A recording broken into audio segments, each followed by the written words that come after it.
Bonsoir à tous, soyez les bienvenus dans votre 19h sur Monaco Info. Nous sommes le samedi 18 janvier et voici les titres de l'actualité.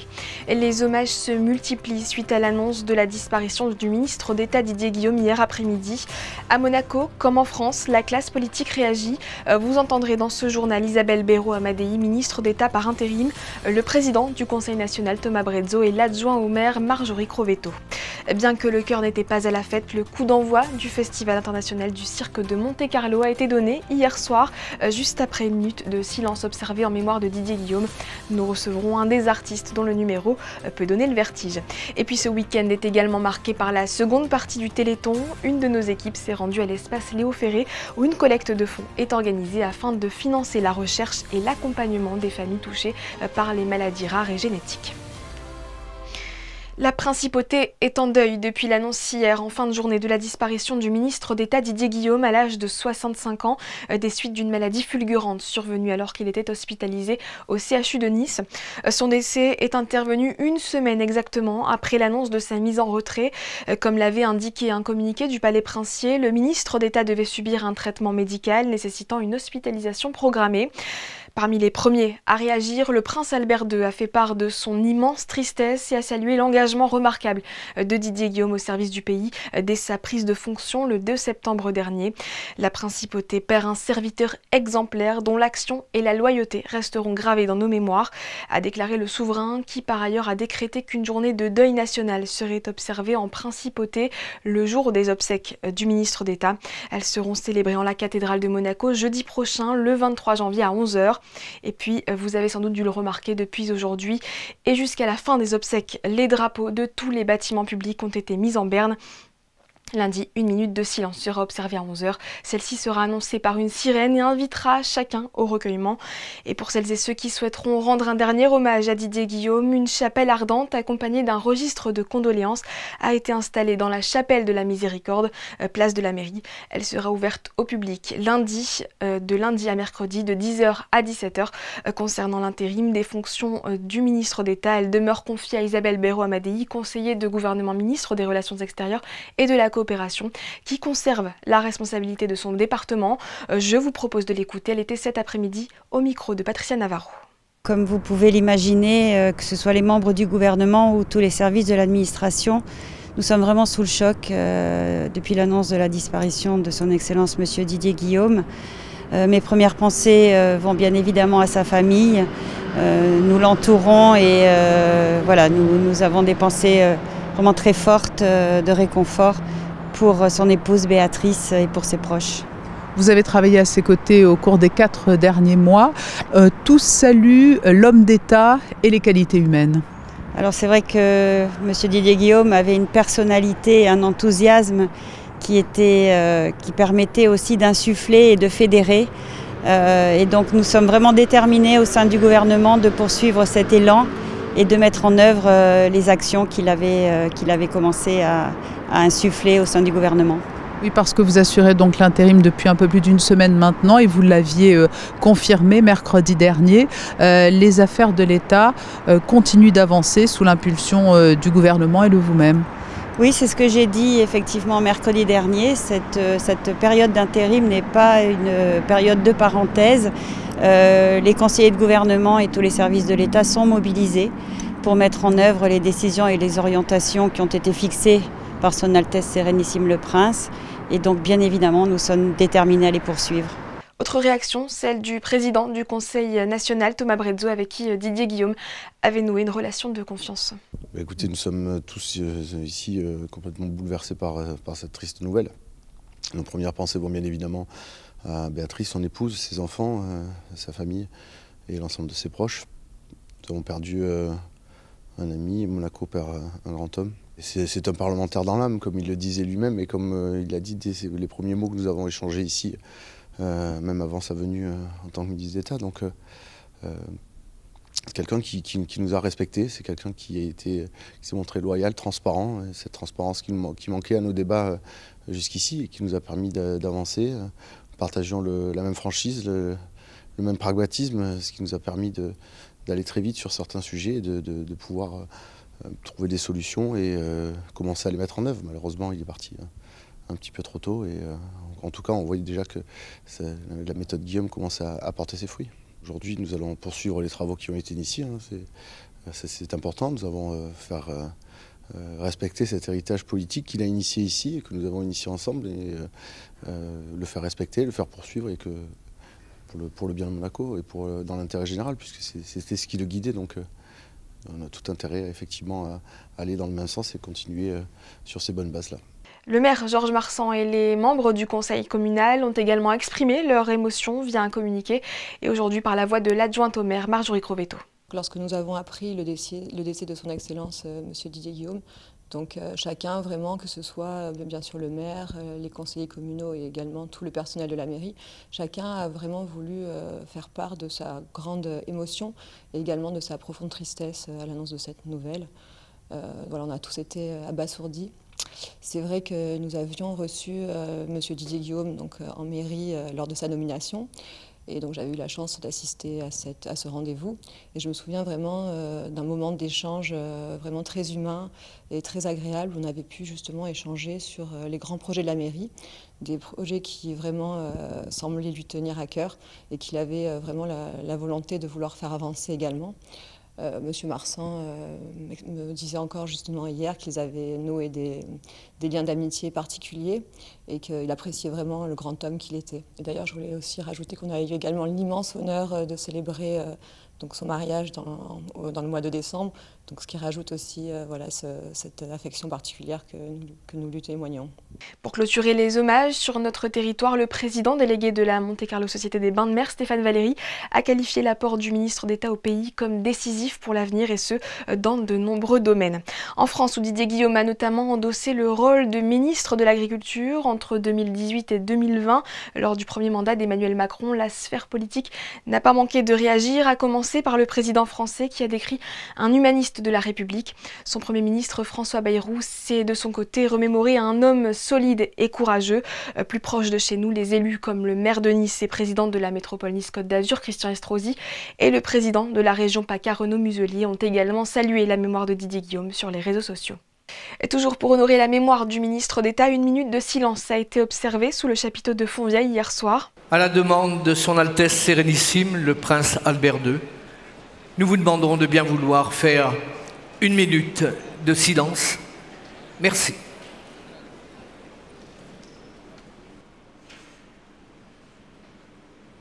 C'est dans cette ambiance particulière que le Festival international du cirque de Monte-Carlo a démarré cette année. Pour cette 47e édition encore, des artistes du monde entier se sont retrouvés à Monaco pour offrir au public un spectacle exceptionnel en présence de la princesse Stéphanie, de ses enfants et de Stéphane Bern. Retour sur les temps forts de cette ouverture avec Émilie Flamin et Camille Caloni. Les chevaux du Turkménistan, les acrobaties de la troupe nationale de Chine ou encore le clown Pastelito de Chile, une quinzaine de numéros de cirque se sont enchaînés sous les yeux des spectateurs. Parmi eux, Steven, Caroli et Amy dans leur spectacle de monocycle. Et dès leur sortie de scène, l'émotion était grande. Super emotionné, regarde, mamma mia. For us, it's a big honor to be here because both of us come from circus families. And for us, it's like the Oscars, you know, being in Monte Carlo and being the first act of the festival, really opening the festival was really stressful. But we did it, I'm very happy. La particularité de ce cirque, un concours international avec des artistes venus du monde entier. 大家好，我们来自中国浙江，我们很开心参加蒙特卡罗世界国际马戏节这个秀。We are very happy for here because it's our dream, you know, it's Monte Carlo Circus Festival, and this beautiful stage is most wonderful things in the happen our life. We are very happy from here. Une première représentation réussie pour cette 47e édition du festival et les spectateurs ont déjà leur petite préférence. Les gens qui faisaient les pyramides. Les danseurs chinois. Et surtout les Chinois, ont été magnifiques, vraiment extraordinaires. Mais aussi les autres, les Mongols, je pense, les petites femmes, les petits jeunes. Vraiment extraordinaire. J'ai beaucoup aimé les overboards, surtout que ça m'a impressionné qu'un petit de 8 ans puisse faire tout ça. L'originalité des spectacles, qui était vraiment, c'est du cirque encore différent. À chaque fois, on est impressionné par l'imagination des athlètes. Et si les spectateurs donnent leurs pronostics, le jury, lui aussi, va se réunir mardi soir pour remettre plusieurs prix pour ce concours international du cirque. Et parmi les artistes présents, un équilibriste de 65 ans a fait frissonner le public. Originaire de la région parisienne, il joue de ses hula-hoops sur un mât flexible à 9 mètres de hauteur. Julot Cousin est avec nous ce soir avant de remonter sur scène dans quelques heures. Bonsoir. Bonsoir. Hier, c'était votre première fois à Monaco. Qu'est-ce que cela représente pour vous de vous produire en principauté dans ce festival ? D'être dans le festival de Monaco, le festival de cirque de Monaco, c'est quelque chose d'extraordinaire, qui est quelque chose qui est une chance pour tous les artistes. Et donc j'ai cette chance, c'est une espèce de rêve qui se réalise. Est-ce que vous pouvez nous décrire le numéro que vous présentez à Monaco ? Oui, bien sûr. En fait, je fais un numéro sur un mât souple qui fait 9 mètres de haut et sur lequel je fais des acrobaties, des équilibres et je joue avec des hula hoops. Et voilà. Et surtout, j'ai un personnage qui est assez atypique, qui s'amuse bien là sur le mât. Et quelle quantité de travail cela demande pour préparer un tel numéro ? Je crois que vous peaufinez ce spectacle depuis 2007. Oui, en fait, la première fois que je l'ai présenté, pas tout à fait cette forme-là. En fait, 2007, c'était une formule que je présentais en rue, dans des festivals de rue et des événements en plein air. Et en cirque, la forme que je présente maintenant au cirque, c'était pour la première fois vraiment en 2012-2013. Et à aucun moment, vous n'avez peur, perché là-haut à 9 mètres ? Non, je pense que... Non, moi j'ai beaucoup de plaisir en fait en étant là-haut. Une espèce de sentiment de liberté, des sensations très tranquilles et tout ça. Puis je pense qu'on ne peut pas faire un numéro comme ça en ayant peur. Parce que là, je présente le numéro 2 fois, mais d'habitude, des fois, c'est 2 fois par jour, pendant 3 semaines, pendant 2 mois, pendant 3 mois. Donc si on a peur en se levant le matin parce qu'on va faire le numéro, c'est pas une vie. Hein. Moi, je fais ça parce que j'adore ça et parce que j'en retire un grand plaisir, un grand bonheur. Et je voudrais revenir un peu sur votre parcours. Vous avez toujours travaillé dans le milieu du cirque ? Pas tout à fait, parce que quand j'étais jeune, je cultivais des légumes en fait. J'étais maraîcher et j'ai commencé à faire du cirque en fait seulement à l'âge de 21 ans. Et après, depuis, j'ai travaillé dans le cirque, je travaillais aussi beaucoup dans des théâtres. J'avais une compagnie avec deux amis qui s'appelaient les Cousins. On avait des spectacles quand on est dans les théâtres, dans les festivals de rue, on a fait le tour du monde avec. Et quand on a arrêté la compagnie en 2013, je me suis mis à faire ce numéro-là à plein temps. Et vous avez endossé dans un premier temps le costume de clown. Oui, en fait, on a toujours été, en fait, mais les 10 premières années, j'avais plutôt des numéros traditionnels, disons acrobatiques traditionnels, d'équilibre sur rouleau, de jonglage. Et quand on a commencé la compagnie, on était une compagnie effectivement burlesque. Et donc on travaillait beaucoup sur le clown, le trio de clowns, influencé par les Barrio, les Fratellini, toute la mouvance des slapstick comedy aussi aux États-Unis, des films muets. Et donc on a beaucoup travaillé là-dessus. Et ce que je fais maintenant avec le numéro de mât, c'est très inspiré en fait de tout ce que j'ai appris au cours de ces 20-30 années d'expérience. Et voilà, on retrouve toujours ce côté comique dans vos prestations actuelles. Oui, tout à fait. Ouais, avec, sans forcer sur le comique, mais avec effectivement plein de clins d'œil au public, plein de petites choses qui font sourire les gens. Le but de mon numéro, c'est pas de faire peur aux gens, c'est plutôt de les amuser et de les remuer en fait. Et vous allez fêter en juillet prochain vos 66 ans. Comment faites-vous pour avoir toujours autant d'énergie ? Je pense que c'est le plaisir. Je pense que c'est le plaisir de faire ce numéro. J'en retire énormément de plaisir. Tout ça, c'est ce qui me tient alerte, je pense. Puis je m'entraîne aussi régulièrement. Je fais des exercices tous les jours, voilà. Et quand est-ce qu'on vous revoit sur scène ce soir ? Ce soir, oui. Ce soir à 20h dans le spectacle. Et je serai encore là demain pour le spectacle court. Et après, on verra la suite en fonction des délibérations du jury. Merci Julot Cousin. On vous souhaite donc un bon spectacle. Merci beaucoup. Si c'est comme hier, ça sera formidable. Pour la chronique US de cette semaine, on reste dans le thème des arts circassiens, puisqu'Alexandra Pani, vous avez souhaité nous présenter une compagnie pour le moins originale, basée à Brooklyn. Bonsoir. Bonsoir à vous. Oui, il s'agit du cirque Omnium. Cette compagnie a souhaité rendre ses arts du spectacle totalement inclusifs, aussi bien du côté des artistes que de l'expérience pour les spectateurs. Je vous propose d'aller à la rencontre de cette compagnie pour découvrir cela avec eux. Et vous allez voir, je vous réserve une apparition surprise dans ce reportage. Ils sont uniques aux États-Unis. Omnium Circus est une compagnie de cirque inclusive et accessible, créée en 2020 par 2 artistes passionnés. So when I first started, I thought, let's create a beautiful circus that has access for everyone, including sensory, including American Sign Language, including audio description for the blind. And I very quickly realized that the even more important part of it was representation within the circus. So 25% of our performers have disabilities. 40% of our overall company has disabilities, and together we create a beautiful piece of circus, and we're touring around the country. Inspirés de la compagnie anglaise Circus Bijou, ils sont eux basés à Brooklyn et en février prochain s'apprêtent à reprendre une tournée à travers les États-Unis où ils se produiront dans 9 États. L'objectif d'Omnium Circus, c'est de proposer un spectacle complet dans l'esprit traditionnel du cirque. Les spectateurs retrouvent ici tous les codes circassiens. We have contortionists, we have aerialists, we have hand balancers. We have one artist who is a 7-time NCAA gymnast and does a dance with his wheelchair. He does a handstand on the wheelchair while it's moving. It's gorgeous. We have people from a mosaic of cultures and communities. We have an indigenous performer from the Shawnee tribe who's doing a hair hang and a traditional hoop dance, circus step of course.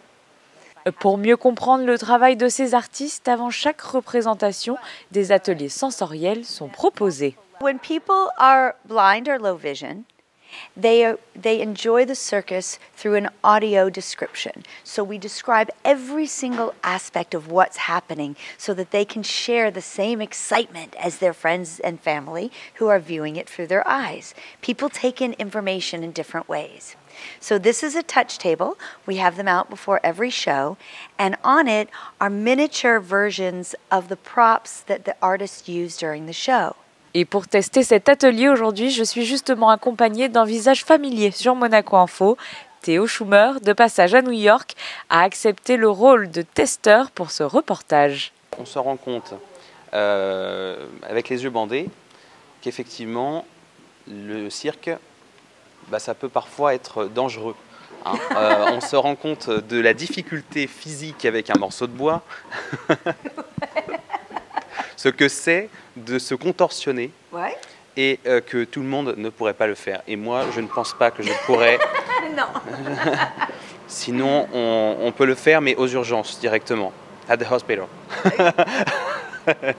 Circus can bring us all together, and it's such a beautiful art form.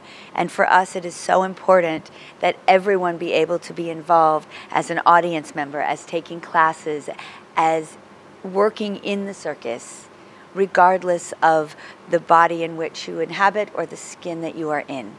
Everyone deserves to be their best self, and that's what we hope to bring forward with the circus, that everyone is possible. We are all possible. Tout est possible lorsque la volonté est là, et pourquoi pas croire dans les prochaines années en une possible participation d'Omnium Circus au Festival international du cirque de Monte-Carlo. La graine est plantée. Retour à Monaco, la mobilisation continue pour le Téléthon. Si la première partie avait lieu fin novembre sur la promenade Honoré II, la seconde prend place ce week-end à l'espace Léo Ferré. De nouveau, l'ensemble des acteurs susceptibles d'œuvrer pour la lutte contre les maladies rares et génétiques sont rassemblés autour du public et de diverses animations. Gaëtan Lebrun et Sylvain Péroumal. Comme chaque année, le Téléthon a mobilisé de nombreux acteurs de la vie associative monégasque.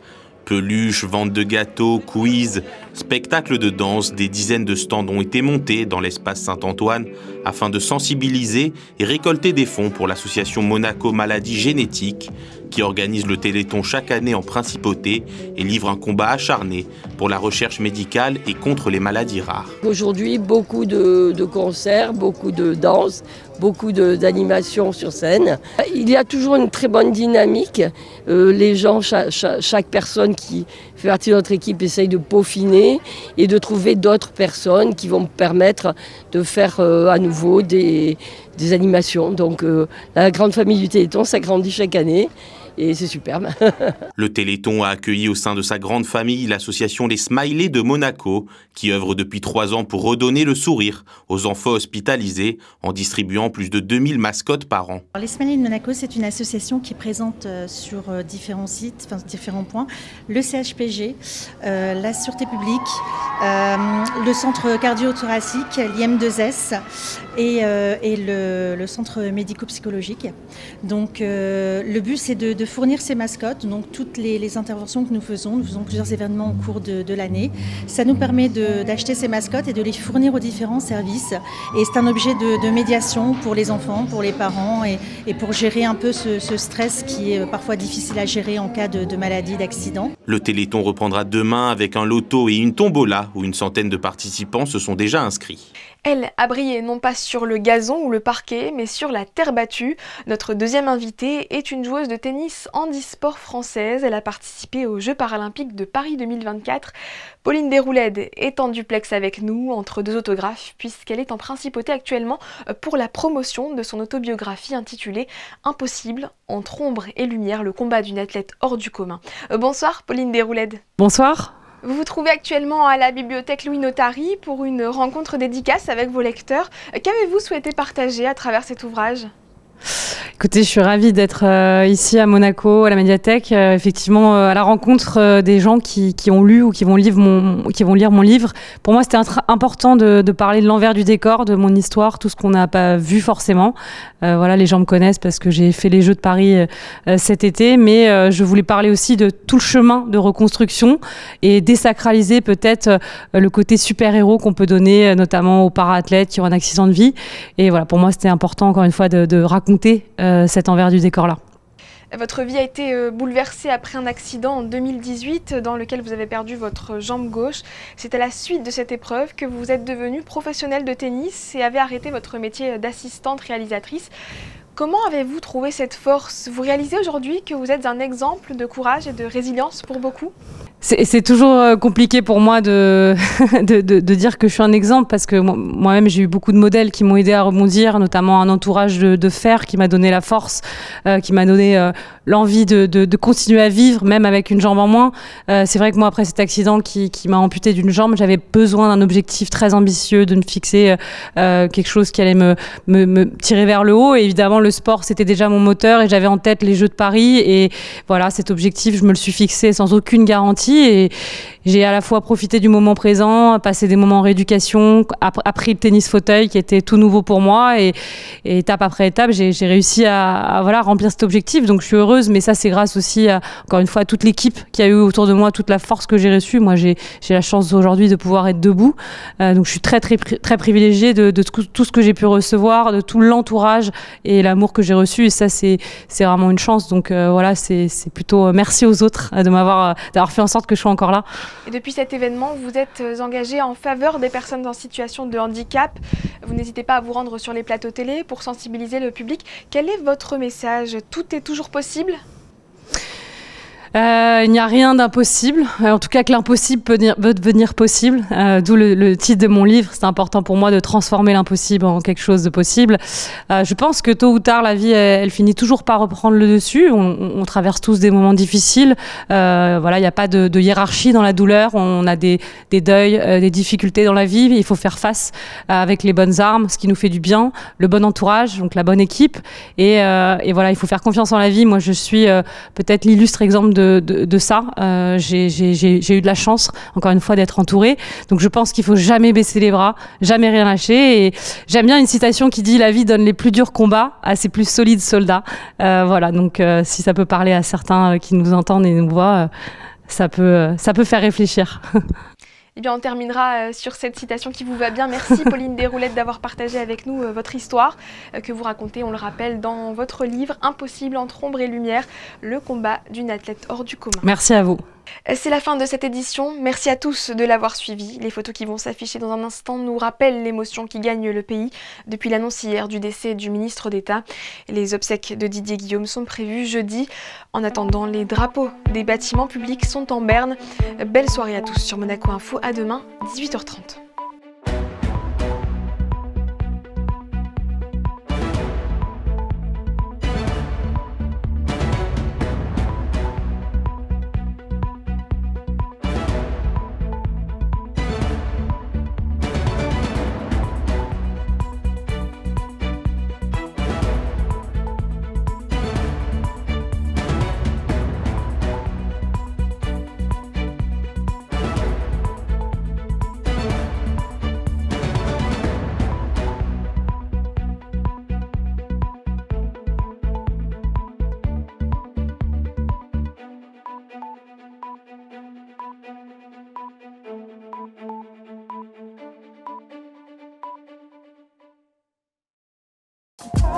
Retrouvez la météo avec Maya Bay, le restaurant référence thaï japonais de Monaco.